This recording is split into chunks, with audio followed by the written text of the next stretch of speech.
नमस्कार। जीपीसी झुंझुनू के YouTube channel पर मैं शैलजा चौधरी आपका स्वागत करती हूँ।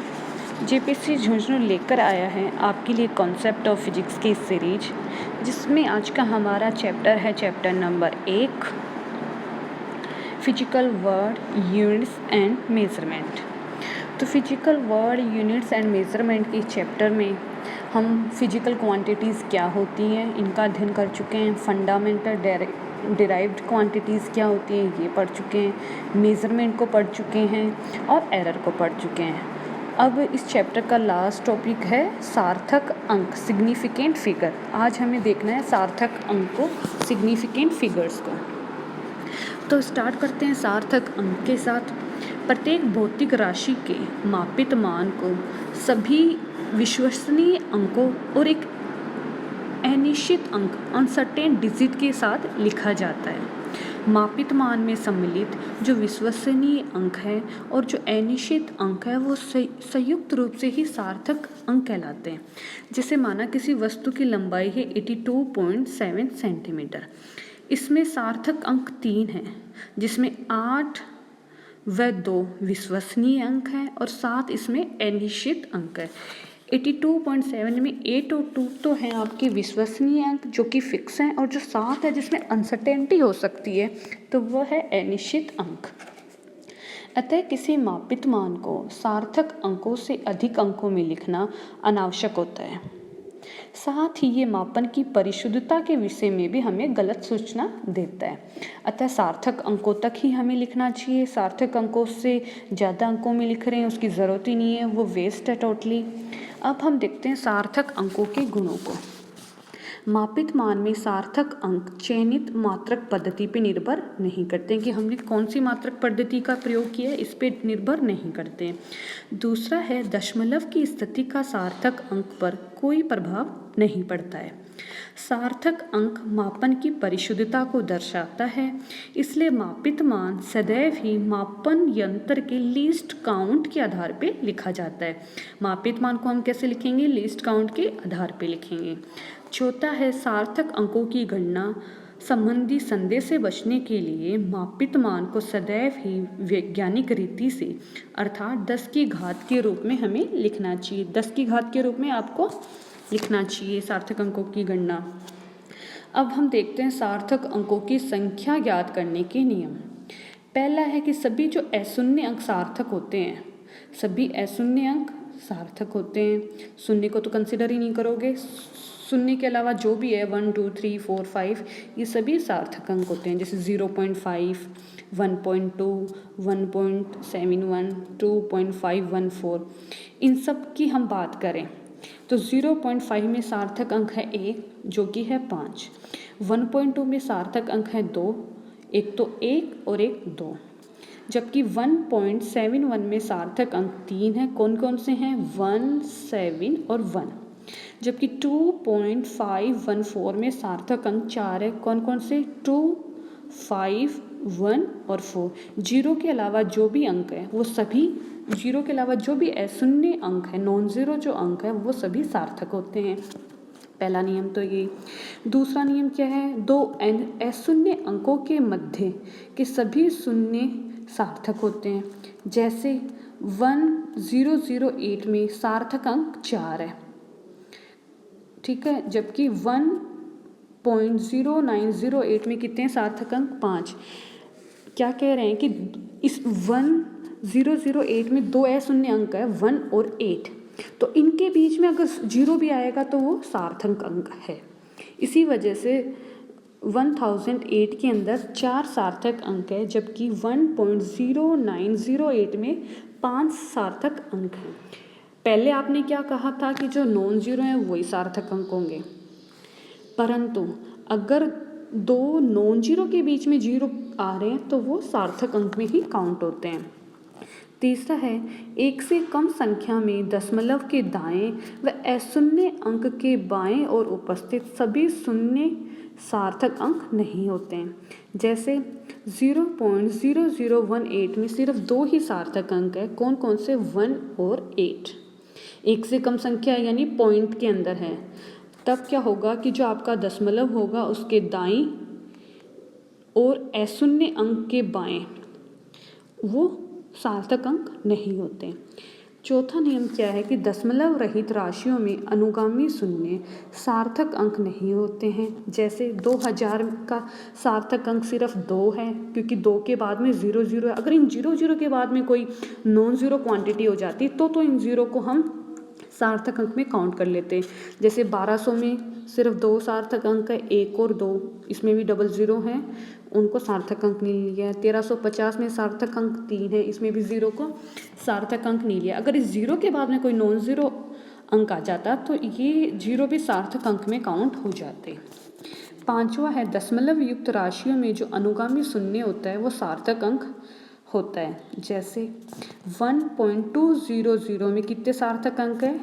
4 सार्थक अंक है। दशमलव की बात कर रहे हैं तो उसमें ज़ीरो को जो अनुगामी शून्य है उसको आप सार्थक अंक लोगे। दूसरा एग्जाम्पल है 0.0120 में कितने सार्थक अंक है? 3 सार्थक अंक है। 1 2 0, 1 से पहले वाले जो 2 ज़ीरो हैं उनको आप सार्थक अंक नहीं लेंगे, लेकिन 1 और 2 के बाद में जो ज़ीरो है वो सार्थक अंक में काउंट होगा। इसी प्रकार 0.01200 के सार्थक अंक 2 हैं। 1200 वाले, 1200 से पहले जो 2 ज़ीरो हैं वो सार्थक अंक में काउंट नहीं होंगे। इसके अलावा एक नियम ये है कि 10 की घातों को हम सार्थक अंक में नहीं गिनते। जैसे 1.67 इंटू 10⁻⁻19 में सार्थक अंक केवल 3 है, 1, 6 और 7। 10 की जो भी घात है उसको आप सार्थक अंक नहीं मानते हैं। इसके अलावा क्या नियम है? दशमलव की स्थिति बदलने से सार्थक अंकों की संख्या है वो नहीं बदलती है। जैसे एक वैल्यू है 17.4, सार्थक अंक इसमें भी 3 है। एक वैल्यू है 1.74, इसमें भी सार्थक अंक 3 है। एक वैल्यू है 0.174, इसमें भी सार्थक अंक 3 है। तो दशमलव की पोजीशन चेंज हो रही है इन तीनों में, परंतु सार्थक अंकों की जो संख्या है वो सभी में 3 है। सार्थक अंकों की संख्या है वो नहीं बदल रही है। तो इस प्रकार आपने कोई भी वैल्यू दी हुई है उसमें कितने सार्थक अंक है ये निकालने के नियम सीखे कि जीरो के अलावा जो भी हैं वो सभी सार्थक अंक है, और किन्हीं भी 2 नॉन जीरो के बीच में ज़ीरो आ रहा है तो उसे काउंट करेंगे। परंतु अगर इनके मतलब और पॉइंट के अंदर अगर 2000 है तो 2000 में 2 ही सिर्फ सार्थक अंक है, उसके बाद में के जो ज़ीरो हैं 3 उनको सार्थक अंक आपने काउंट नहीं किया है। 10 की घात को आपने सार्थक अंक काउंट नहीं किया है। पॉइंट को चेंज करने से सार्थक अंकों की संख्या में परिवर्तन नहीं होता है। और जो अगर दशमलव की बात करेंगे तो नॉन जीरो के पहले वाले जो भी जीरो हैं वो सार्थक अंकों में काउंट नहीं होंगे। ठीक है, तो इस प्रकार सार्थक अंकों को ज्ञात करने के आपने नियम देखे। अब हम देखते हैं मापित मान को वैज्ञानिक रीति से लिखने का कारण। Reason to write measured value in scientific notation. तो किस तरह से लिखते हैं वो देखते हैं। अब हम भौतिकी में मापित मानों को वैज्ञानिक रीति से अर्थात 10 की घातों के रूप में लिखा जाता है। सामान्यतः जो भी कॉम्प्लिकेटेड कैलकुलेशन होती है उनको इजी बनाने के लिए हम ऐसा करते हैं, परंतु इसका मुख्य कारण सार्थक अंकों की गणना में अनुगामी शून्य को शामिल करने व न करने से उत्पन्न संदेह से दूर रहना है। कि भाई ये कन्फ्यूज़न रहे हमें कि किसको अनुगामी शून्य को शामिल करें या नहीं करें। तो इन सभी कॉम्प्लिकेशन को इजी बनाने के लिए हम और इजी वे में लिखने के लिए 10 की घात के रूप में लिखता है। इससे हमारी जो कॉम्प्लिकेटेड कैलकुलेशन है वो इजी बन जाती है और हमें इस कन्फ्यूज़न में भी नहीं रहना पड़ता है कि सार्थक अंक कितने हैं, अनुगामी शून्य को शामिल करें नहीं करें, ये सभी डाउट दूर हो जाते हैं। जैसे 2 स्थानों के मध्य की जो मापित लंबाई है वो 2.500 मीटर है। सामान्य नियमों के अनुसार इस राशि में सार्थक अंक कितने हैं? 4 हैं। अब यदि लंबाई का मात्रक हम परिवर्तित कर दें तो 2.500 मीटर को हम लिख सकते हैं 250 सेंटीमीटर या 2500 मिलीमीटर। किलोमीटर में लिखेंगे तो 0.002500 किलोमीटर। यहाँ नियमों के अनुसार हम बात करें तो जो आपका 2500 मिलीमीटर है उसमें सार्थक अंक 2 है, जबकि इस राशि में भी सार्थक अंक 4 होने चाहिए। ठीक है। परंतु मात्रक पद्धति को चेंज करने से यहाँ पे क्या हो रहा है, आपका सार्थक अंक बदल रहा है। जबकि होता क्या है कि मात्रक पद्धति हम बदलें तो हमारा सार्थक अंक में परिवर्तन नहीं होना चाहिए। इसलिए हम सार्थक अंकों की गणना में जो उत्पन्न होने वाले ये संदेह है, इसको दूर करने के लिए हम राशियों को 10 की घात में लिखते हैं। 10 की घात के रूप में लिखेंगे तो कैसे लिखेंगे, 2.5 मीटर को कैसे लिखेंगे, 2.5 10⁻² सेंटीमीटर, या 2.5 इंटू 10⁻³ मिलीमीटर, या फिर 2.5 इंटू 10⁻³ किलोमीटर। इन सभी में सार्थक अंक 2 है, क्योंकि 10 की घात जो है उसको हम सार्थक अंकों में कंसिडर नहीं करते हैं। और पहले क्या हो रहा था, अगर हम इसे 10 की घात में नहीं लिख रहे थे तो मात्रक पद्धति को चेंज करते सार्थक अंकों में परिवर्तन आ रहा था। और रियल में होता क्या है कि मात्रक पद्धति हम चाहे मीटर में करें, सेंटीमीटर में करें, किलोमीटर में करें, सार्थक अंकों में परिवर्तन नहीं आना चाहिए। तो इस समस्या से बचने के लिए हम क्या करते हैं, 10 की पावर में लिखते हैं, 10 की घात में हम लिखते हैं, ताकि हमारे जो सार्थक अंक है उनमें किसी भी तरह का कोई भी परिवर्तन ना हो। चूँकि वैज्ञानिक रीति में लिखे गए मापित मान में 10 की घातों को सार्थक अंकों की गणना में शामिल नहीं करते तथा आधारभूत राशि में उपस्थित सभी अंक सार्थक अंक होते हैं, इसलिए उक्त सभी राशियों में सार्थक अंक 4 ही है। इन सभी राशियों में दिख रहा है आपको सार्थक अंक कितने हैं, 4 है। 2.500 10⁻² सेंटीमीटर, तो 10 की पावर को देखना नहीं है। और सार्थक अंक कितने हैं, 2.500 वाले 4 हैं। सभी में सार्थक अंक आपके कितने हैं, 4 है, क्योंकि 10 की पावर को नहीं देखना है। तो किसी भी मात्रक पद्धति में लिखो, आपके सार्थक अंक 4 है, सार्थक अंकों की संख्या में परिवर्तन नहीं हो रहा है। इस प्रकार स्पष्ट होता है कि मापन की परिशुद्धता को व्यक्त करने के लिए मापित मान को 10 की घात में लिखने से सार्थक अंकों की गणना में किसी भी तरह का कोई भी कंफ्यूजन नहीं होता है। अन्यथा अगर आप 10 की घात में नहीं लिखोगे, पॉइंट्स में ही उन्हें लिखे जा रहे हैं, तो सार्थक अंकों की संख्या में चेंज आ जाएगा। क्योंकि जो नियम है कि अनुगामी शून्य कहाँ मानना है, अनुगामी शून्य में किसको सार्थक माने, किसको सार्थक नहीं माने, इसमें बड़ा ही कन्फ्यूज़न रहता है। तो इन सभी समस्याओं का एकमात्र समाधान ये है कि 10 की पावर में लिख दो। तो 10 की पावर को तो सार्थक अंकों में कंसिडर नहीं करेंगे, उसके अलावा सभी सार्थक अंक है वो हमेशा फिक्स रहेंगे। सेकंड है अंकों का पूर्णांकित करना, राउंडिंग ऑफ करना डिजिट को। गणनाओं द्वारा प्राप्त वे आंकिक मान जिनमें एक से अधिक अनिश्चित अंक आते हैं, उनको समुचित सार्थक अंकों तक राउंड ऑफ किया जाता है। अब राउंड ऑफ करने की जो कुछ रूल्स हैं वो हमें देखना होगा। तो देखते हैं कैसे किसी भी डिजिट को आप राउंड ऑफ करते हैं। जिस अंक को राउंडिंग ऑफ करना है, यदि उसके आगे वाली संख्या 5 से कम है, तब तो पहली वाली संख्या को हम अपरिवर्तित छोड़ देते हैं। और यदि आने वाली संख्या 5 से ज़्यादा है तो पहली संख्या को 1 से बढ़ा देते हैं। जैसे बात करते हैं 1.346, इसमें 3 सार्थक अंकों तक हमें राउंडिंग ऑफ करना है, यानी 1.34 तक आपको राउंडिंग ऑफ करना है। अब 4 के बाद में जो आने वाली संख्या है वो कितनी है, 6 है, जो कि 5 से ज़्यादा है। 5 से ज़्यादा है तो जो आपका 4 है उसको हम 1 बढ़ा देंगे, तो ये 1.346 बन जाएगा 1.35। परंतु यदि ये होता 1.343, लास्ट में 3 है, 4 के बाद में 3 आ रहा है जो कि 5 से कम है, तो इसको राउंडिंग ऑफ कैसे करते हैं, 1.33 करते हैं। ठीक है, तो 1.346 में 3 सार्थक अंकों तक आपको राउंडिंग ऑफ करने पर 1.35 व 1.343 की 3 सार्थक अंकों तक पुनः राउंडिंग ऑफ करने पर कितनी संख्या प्राप्त होती है, 1.34 संख्या प्राप्त होगी।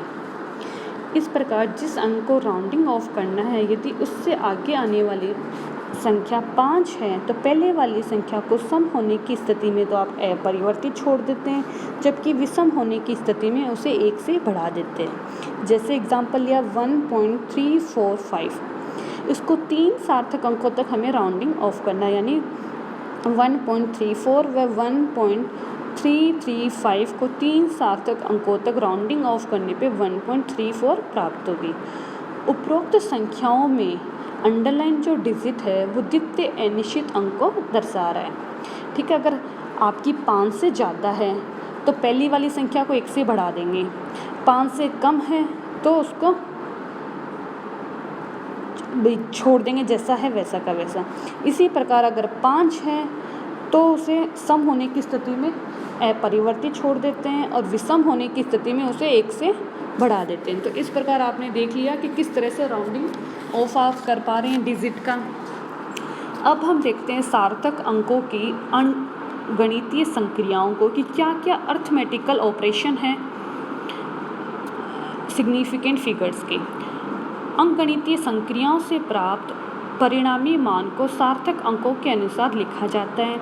इसके लिए संक्रिया आधारित नियम निम्न हैं। अब हम कुछ रूल्स को देखते हैं जिनके आधार पे हम अर्थमेटिक ऑपरेशन करेंगे। पहला है योग व अंतर संक्रियाओं के लिए कि एडिशन और सब्ट्रैक्शन ऑपरेशन के लिए कैसे करते हैं। एडिशन और सब्ट्रैक्शन ऑपरेशन से प्राप्त परिणामी मान में दशमलव के बाद उतने ही सार्थक अंक होने चाहिए जितने की संक्रिया में भाग लेने वाले जो इनपुट डिजिट है में से किसी एक में दशमलव के बाद कम से कम हो।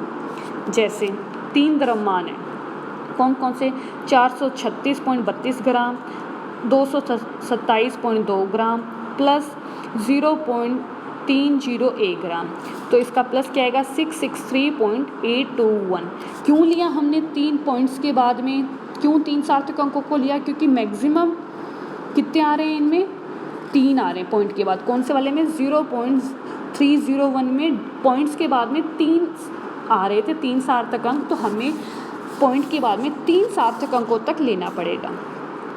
चूँकि 227.2 ग्राम में दशमलव के बाद केवल 1 सार्थक अंक है, अतः सार्थक अंकों के अनुसार परिणामी मान में भी दशमलव के पश्चात केवल 1 ही अंक होना चाहिए। बाकी के अंक अतिरिक्त अनिश्चित अंक होते हैं जिनका राउंडिंग ऑफ करना आवश्यक होता है। अतः राउंडिंग ऑफ करने के उपरांत परिणामी मान कितना मिल जाएगा आपको, क्या आया था, इन सभी द्रव्यमानों का सम तो आया था 663.821। अब हम देख रहे हैं कि मिनिमम कितना है, एक है पॉइंट के बाद में, तो इसको भी हमें पॉइंट के बाद में 1 रखना है। तो इस तरह से राउंडिंग ऑफ करना है कि पॉइंट के बाद में सिर्फ 1 रहे। तो 8 के बाद में है 2, तो कोई चेंज नहीं आएगा, 0.8 हो जाएगा। तो इसका राउंडिंग ऑफ वैल्यू आ जाएगी 663.8 ग्राम। इसी प्रकार अगर हम द्रव्यमानों का अंतर देखें, जैसे 2 द्रव्यमानों का अंतर देख रहे हैं, 436.32 ग्राम का और 227.2 ग्राम का, तो अंतर आया 209.12 ग्राम का। अब इसमें भी पॉइंट के बाद में 227 में सिर्फ 1 डिजिट है, तो हम जो अंतर लिख रहे हैं उसमें भी पॉइंट के बाद में 1 डिजिट ही लिखना चाहिए हमें। तो क्या लिखेंगे राउंडिंग ऑफ में इसको, 209.1 ग्राम। तो इस प्रकार आपने देखा कि जो किन्हीं भी 2 राशियों का प्लस करते हैं या किन्हीं भी 2 राशियों का माइनस करते हैं, तो उसको किस तरह से आपको राउंडिंग ऑफ करना है। किन्हीं 3 राशि A, B, C को प्लस किया तो राउंड जो इनका जो भी सम आया वो इस तरह से राउंडिंग ऑफ करना है कि जो आपका मिनिमम था, जिसमें भी पॉइंट के बाद में मिनिमम 1 डिजिट थी कहीं पे, मिनिमम 2 डिजिट थी कहीं पे, कहीं पे पॉइंट के बाद में 3 थी, तो इनमें मिनिमम कौन सा है, 1 है। तो आपको राउंडिंग ऑफ में पॉइंट के बाद में 1 डिजिट को ही लिखना है, ठीक है। अब हम एक एग्जांपल देखते हैं। जैसे कोई 2 लंबाई है 0.307 मीटर तथा 0.304 मीटर, ठीक है। इनमें अंतर निकालना है। अंतर निकाला 0.307 मीटर और 0.304 मीटर में, वो आया 0.003 मीटर, ठीक है। अब इसको सार्थक अंक इसके निकालने हैं। अब अपने ने पहले ही देखा था कि हम 10 की घात में लिखना चाहिए, वरना क्या होगा, आप मात्रक पद्धति चेंज करते सब कुछ चेंज आ जाएगा। तो इसको 0.003 मीटर को आपने लिखा 3 गुणा 10 की घात -3 मीटर में लिखा। अब चाहे आप इसे सेंटीमीटर में लिखो, 3 तो फिक्स रहेगा, 10 टू की पावर चेंज होती जाएगी। इस प्रकार आपके जो सार्थक अंक हैं वो चेंज नहीं होंगे, हमेशा उतने ही रहेंगे। तो उक्त अंतर को आपने क्या लिखा, 0.003 मीटर को लिख दिया 3 गुणा 10 की घात -3 मीटर लिख दिया। परंतु चूंकि इस मान में सार्थक अंक 1 ही है, ठीक है, जबकि जो परिणामी मान में सार्थक अंक है वो 3 होने चाहिए थे। अब आपने ये तो लिख दिया, अब इससे आ रहा सार्थक अंक 3, परंतु जिन दो राशियों को आप माइनस कर रहे थे उनमें सार्थक अंक है वो 3 थे। इसलिए हम इसको 3 गुणा 10 की घात -3 मीटर लिखने की बजाय क्या लिखेंगे, 0.003 मीटर लिखेंगे।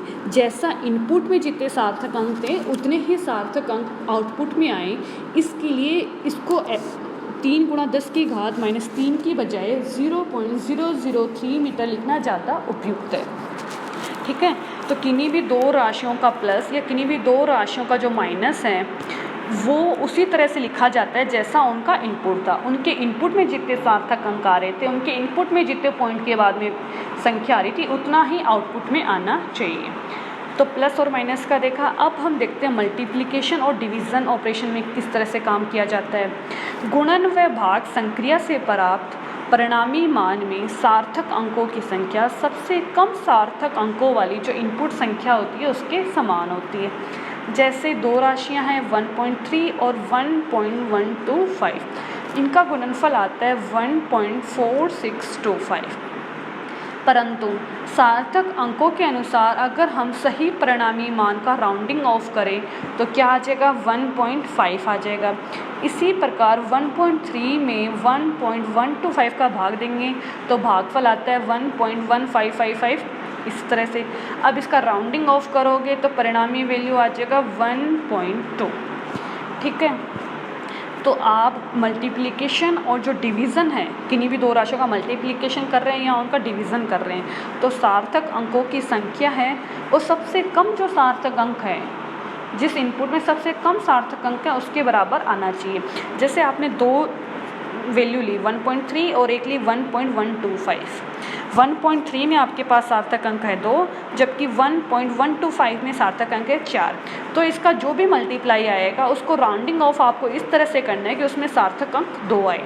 मल्टीप्लाई करने पे इस पे आ रहा था 1.4625, तो इसको अब आपको राउंडिंग ऑफ इस तरह से करना है कि सिर्फ 2 सार्थक अंक आए, यानी सिर्फ 4 तक ही आपको देखना है। अब 4 के बाद में इसमें आ रहा था 6 जो कि है 5 से बड़ा। 5 से बड़ा है तो राउंडिंग ऑफ करते समय 4 में 1 इंक्रीज़ हो जाएगा, इस वजह से इसका राउंडिंग ऑफ आया 1.5। ठीक है, तो किन्हीं भी दो वैल्यू ए बी को मल्टीप्लाई करने पे जो आपका सी आ रहा है वो सी ऐसा आएगा जिसमें सार्थक वैल्यू इन दोनों ए और बी के मल्टीप्लाई में जो जिसकी मिनिमम सार्थक वैल्यू कम से कम उसके बराबर हो। 1.3 में 2 सार्थक अंक है, 1.125 में 4, तो आपका जो मल्टीप्लिकेशन आएगा वो 2 सार्थक अंकों वाला आना चाहिए। तो आज के इस टॉपिक में आपने देखा सिग्निफिकेंट फिगर को, सिग्निफिकेंट फिगर निकालने के जो रूल्स उनको देखा, मापित मान को वैज्ञानिक रीति से लिखने की का तरीका देखा कि कैसे हम 10 की घात में लिखते हैं। उसके बाद में आपने देखा कि किसी भी डिजिट को आप कैसे राउंडिंग ऑफ करते हैं। फिर आपने देखा कि किन्हीं भी दो वैल्यू को प्लस करते हैं तो कैसे लिखें, माइनस करते हैं तो कैसे लिखें, मल्टीप्लाई करते हैं, डिवीज़न करते हैं तो प्लस करने, माइनस करने, मल्टीप्लाई, डिवीज़न, इन सब में जो वैल्यू आ रही है उसको कैसे राउंडिंग ऑफ करें, कैसे उसके सार्थक अंक निकालें, तो इसके रूल देखे आपने। तो प्लस में भी आपने यही देखा कि उसका जो सार्थक अंक है किस प्रकार से लिखा होना चाहिए, मिनिमम वाले के बराबर होना चाहिए कि जिन भी 3 राशियों को आप जोड़ रहे हैं उसमें जो पॉइंट के बाद में जिसके पास मिनिमम अंक हैं उतने ही अंक जोड़ने के बाद वाली संख्या में आने चाहिए, पॉइंट के बाद में मिनिमम। मल्टीप्लाई और गुणा के अंदर क्या हुआ कि किन्हीं भी 2 राशियों को मल्टीप्लाई करने पे जो राशि आपको प्राप्त हो रही है उसमें सार्थक अंकों की संख्या उतनी होनी चाहिए जितनी जो मल्टीप्लाई कर रहे हैं उसमें जो मिनिमम सार्थक अंकों वाली 2 है मिनिमम सार्थक अंक, तो मल्टीप्लाई करने के बाद में भी आप इस तरह से राउंडिंग ऑफ करेंगे कि 2 सार्थक अंक वाली संख्या है। तो आज के लिए इतना ही, तब तक नेक्स्ट वीडियो के लिए मिलते हैं नेक्स्ट वीडियो लेक्चर में, तब तक के लिए थैंक यू, धन्यवाद।